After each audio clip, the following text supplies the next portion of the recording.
Encore moi. Je tenais à revenir sur certains trucs, parce qu'il y a des trucs où... Par exemple, à l'époque, là, quand j'expliquais si tu voulais devenir un vrai king. Donc en fait, le truc des kings, vu qu'il y a... Je dirais à mon avis, hein, en fait, dans ce mouvement, il y a beaucoup de gens qui se prennent pour des kings quand ils ont rien fait du tout, en fait.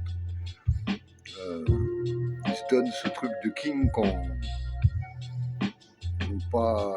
ils ont juste un peu tagué par-ci par-là, ils ont fait un grappe à leur regard, et ça y est, ils se prennent pour des kings, ils mettent des couronnes, tout ça. Après, grâce à l'interview, il y en a plein, ils m'ont avoué que grâce à moi, ils n'ont pas mis des couronnes bêtement. Et encore, il y en a, ils n'ont jamais mis, parce qu'en fait, ils trouvaient ça débile. Donc maintenant, je vais vous expliquer un autre truc, parce qu'au début, mon premier blaze sur Instagram, c'était D-Line God, qui veut dire le dieu de la ligne D. Et donc, je voulais vous expliquer pourquoi, hein, en fait, ça. C'est parce qu'en fait, vu que certains des toys, pour moi, se prenaient pour des kings, donc j'estime que moi, je suis un dieu vivant. Et le truc, c'est que, vous, en France, vous avez une façon de penser. Comme moi, j'ai grandi au Pays de Galles et aux États-Unis. Et que là-haut, on nous apprend à avoir confiance en nous-mêmes. Et puis, comme Ordoli Bastard disait, hein, dans ses textes, hein, on est des dieux. Et pour être un dieu, il faut être un dieu pour croire en Dieu. Et bon, après, c'est des théories underground de rappeurs qui se défoncent la gueule. Donc, tout le monde... Il y en a, ils s'en foutent, mais bon, moi, je me comprends dans mes théories. Après, c'est pas que je pense que je suis au-dessus de tout le monde, c'est juste sur la ligne D, je sais que personne n'a fait ce que j'ai fait, c'est tout. Je parle en vandalisme, hein. Je parle en taguant dans les trains et tout ça, quoi. Sans me la péter, bien sûr. C'est juste que quand tout le monde a arrêté, moi j'ai continué, et j'ai continué avec les générations d'après, et c'est tout, quoi. Et, bon, là je vais vous parler de mes serrages. Donc, premier serrage, c'était une journée, je m'en rappelle, j'étais au CFA à Vitry avec un pote à moi, je me rappelle plus son tag. C'était un mec de Sarcelles. On avait tagué, on avait une technique, on allait pisser, on taguait dans les couloirs du CFA. Vu que c'était à Vitry, on savait qu'il y avait des tags, je sais plus de qui dedans, mais il y avait des tags de taggeurs connus dedans. Donc il fallait qu'on tague nous aussi. Hein. Donc lui, il m'avait engrainé, il m'avait dit de venir manger chez lui. Donc en fait, on s'était enfui du CFA plutôt dans l'après-midi, à 15h ou je sais plus quelle heure. On a été défoncé la gare de Choisy-le-Roi. Puis dans le train, et puis on arrive à Sarcelles, on traîne partout à Sarcelles, jusqu'à chez lui, pas devant chez lui bien sûr, mais... Puis après, on mange chez lui, il m'accompagne à la gare, moi je rentre. Moi je suis à fond, moi, je tague tous les trains, tout ça. En plus j'ai pris plusieurs marqueurs. Et vu que je suis pas sur ma ligne, je défonce les intérieurs de la ligne de Sarcelles. J'arrive sur la C, je fais pareil, hein, et je fais de wagon en wagon, et puis je sais pas, un petit peu avant la gare, je crois que c'était entre les Ardoines et Choisy, si je dis pas de conneries, si ma mémoire me joue pas de tour. Et puis je sais pas, je suis en train de taguer et je fais pas trop gaffe, et je suis en train de... Dans ma connerie, il faut que je tague tous les sièges du train gris. Donc je tague les sièges, je suis en train de les taguer.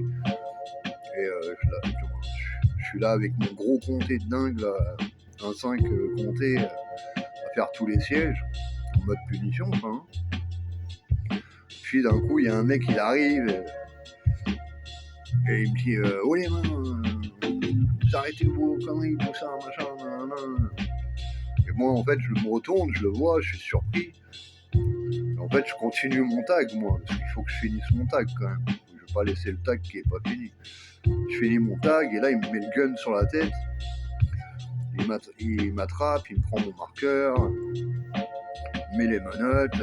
Non, il était tout seul en plus, il était même pas en service, trop pareil. Je me retrouve en garde à vue à Choisy-le-Roi. Bon, ils m'ont pris la tête toute la nuit, machin, Moi, j'ai rien eu dans l'histoire, hein. Je devais avoir pas, 15 ans ou 16 ans, non 15 ans je pense. Et puis j'ai recommencé à taguer, hein, j'ai pas arrêté du tout. Hein. Et puis 2-3 mois plus tard, hein, j'étais en train de taguer la gare d'Atis-Mons, parce que j'avais trouvé des nouveaux styles. Et chaque fois que j'avais des nouveaux styles, j'allais à la gare pour les essayer en réel, quoi. Puis il y a un mec, il est venu me casser les couilles, voulait me dépouiller ou je sais pas quoi, et il y avait d'autres mecs qui étaient d'en haut d'Atis-Mons. Et en fait, le truc s'est retourné contre lui. Lui, il s'est fait dépouiller par les mecs d'en haut d'Atis-Mons, là. Et moi, il a voulu revenir sur moi pour se venger sur moi, vu que j'étais plus petit qu'eux. Il s'est pris un coup de bombe rose dans sa gueule. Mais sauf que il a porté plainte et je sais pas comment il a su que j'étais en foyer. En fait, c'est les deux mecs qui l'ont dépouillé, ils m'ont balancé, je crois. Et donc le foyer, le lendemain matin, au keuf, tout ça, machin, nanana. Et, pareil, j'ai rien eu. Et puis plus tard, les saucirages d'après, je dirais. Je me rappelle, ça faisait, je sais pas, une quinzaine de fois qu'on avait tapé contre la ville. Ce soir-là, on voulait faire plus fort que d'habitude. Donc tout le monde avait ramené on avait tous 10 bombes différentes chacun, entre 1 et 3 litres d'encre pour faire des coups d'éponge, des baranes, des 1,5, On était parti pour vriller ça, quoi. Il y avait Shine, je m'en rappelle, Check, je me rappelle plus qui il y avait, mais il y avait Mick One, bien sûr. Je sais pas, il y avait qui, je me rappelle plus trop, quoi, en fait.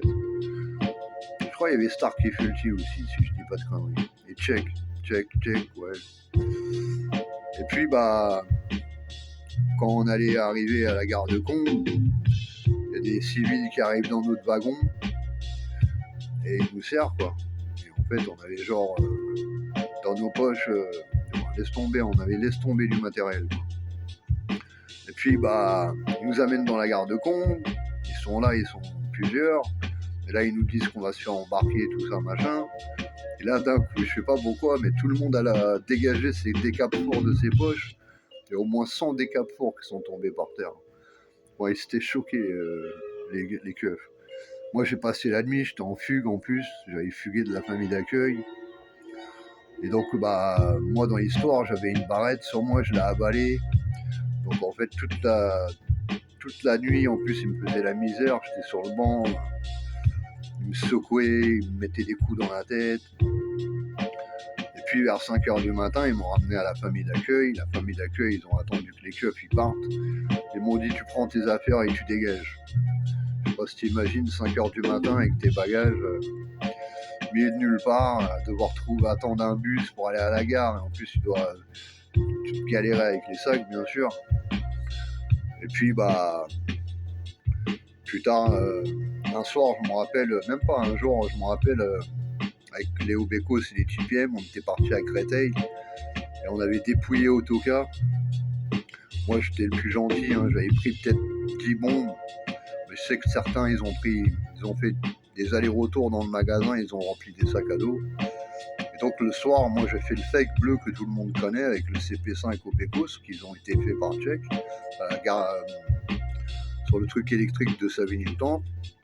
Et Cléonce et tous les restes, ils étaient partis à Charenton pour finir le Cléon. Parce que ça faisait 3-4 fois qu'ils y avaient été. Et je crois que Cléon, il s'était fait serrer une fois ou deux déjà. Et il me disait que c'était pas sympa les keufs de là-bas.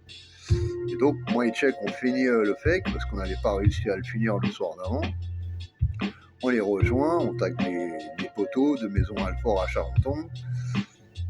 En se cachant, tout ça, machin. Et on arrive là-bas, et moi et Check, on devait faire un Obécos en face du Cléon, sous les petites arches, là. Sauf que, pas de chance, il y avait 2 ou 3 bombes qui étaient bouchées, quoi. Et donc, en fait, on repart vers les autres, et là, à ce moment-là, il y a une voiture de keuf qui arrive à fond devant le casse, là, si vous voyez où il est. Et donc en fait tous les autres ils sautent à un endroit et moi je vois pas que c'est le vide et je saute dans le vide et je tombe en bas et Et j'entends la police en train de crier « Arrêtez-vous, les mains, je sais pas quoi !» Et je me lève et je commence à courir après les autres. Et là, je vois, vu que les autres ils sont traînés dans le parcours et tout ça, et ils sautent le grillage comme dans les films, moi je m'arrête carrément. Je dis allez, c'est bien, je vais me faire serrer moi. Là, je vois la voiture de police qui passe à fond devant moi. C'était parti dans tous les sens. Et puis on court dans les quartiers. Et en courant dans les quartiers, je sais pas, je vois des personnes s'enfoncer dans un buisson. Et je pars pour m'enfoncer dans le buisson et je me rappelle Cléon il gueulait parce qu'on l'avait rejoint, parce que moi j'avais pas fait gaffe c'était qui. Et la police sont arrivés, ils nous ont vus quoi, ils nous ont éclairés avec leurs lampes. Et on s'est fait sauter. Je me rappelle il y avait Mick, Cléon, Lucky et moi. Et bon, nous ça va, je sais que Cléon il m'avait dit qu'avec Jazz il s'était pris des coups et tout ça quoi. Et nous on a eu de la chance cette nuit là, ils nous ont pas tapé. Mais c'était une nuit assez virulente quand même. Et le lendemain, la chance, moi j'avais planqué mon sac, j'ai retrouvé mon sac. Et les fumeurs, moi et Mick et Lucky, on était contents parce qu'il y avait un paquet de clopes. On était en manque de nicotine, hein, comme des pauvres toxicos. Hein. Et on avait nos clopes, on était contents. Et après, on avait les bombes, il y avait des marqueurs dans mon sac. Et puis on est parti jusqu'à Maison Alfort, on a repris le train et on est rentré chez nous. Et puis après, il y a l'histoire fameuse de Fultier et Tchèque où il faisait un graphe vers la gare de Savigny-le-Temple et moi je m'étais fait serrer parce que je l'ai regardé. Et j'avais eu 2 ans de sursis, j'avais passé une mauvaise nuit. J'ai eu 2 ans de sursis, j'ai rien eu. Juste la juge là, qui voulait me mettre de la prison parce que j'avais pas de nouvelles depuis 1 an. Je m'en suis bien sorti. Et puis un jour en 2007, la Féro, j'étais bourré, j'étais en train de taguer les intérieurs. Et il y avait le bordel dans le train, il y avait plein de caïras, tout ça, machin. Et en fait, dans l'histoire, j'ai pas entendu la ferroviaire arriver dans le wagon. Et ils m'ont serré en flagrant délit. Hein. Avec des gros bécos, des grosses Bull Club, des TPK, des CP5, des fake billes bien sûr. Hein. Donc j'étais à Melun. Et la ferroviaire, la chance que j'avais, c'est qu'il y avait des anciens dedans. Il y avait un petit jeune qui me regardait super mal. Et je lui ai dit, mais toi, tu sais même pas je suis qui. Et il dit, remets-toi à ta petite place, t'es un nouveau toi. Et les anciens, ils ont calmé le jeune et ils ont été assez sympas avec moi. Après, moi, je me rappelle pas de tout parce que j'étais bourré de ouf.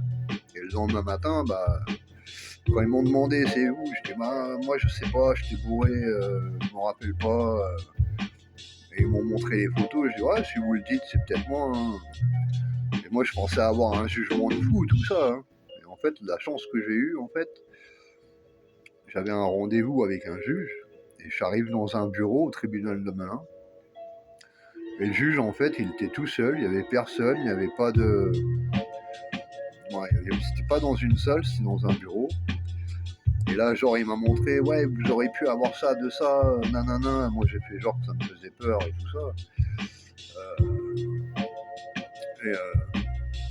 Et donc, dans l'histoire, j'ai nié, hein, bien sûr. Hein. Et là, encore, une fois de plus, j'ai eu 2 ans de sursis. J'ai pas eu d'amende, rien du tout, quoi. Et en fait, dans l'histoire, j'ai réussi à jamais me faire sauter. Ah, il y a eu un autre serrage aussi à Créteil, je m'en rappelle. Où on s'était fait sauter pour un truc de teubé, quoi, aussi. Je m'en rappelais plus de celui-là. Mais bon. Mais dans l'histoire, j'ai jamais payé d'amende. Je m'en suis toujours bien sorti, grâce à Dieu. Et voilà, quoi. Donc là, c'était mes serrages. Je reviendrai sur d'autres bails plus tard. Parce qu'il y a plein d'anecdotes à raconter, plein de trucs rigolos ou pas rigolos. Et puis, voilà, hein, faut aller jusqu'au bout. Allez, suivez les devoirs de mémoire, parce que bientôt, ça va être terminé. Et après, je disparais du net. Allez, hasta la vista, bébé. Bonne soirée à tout le monde.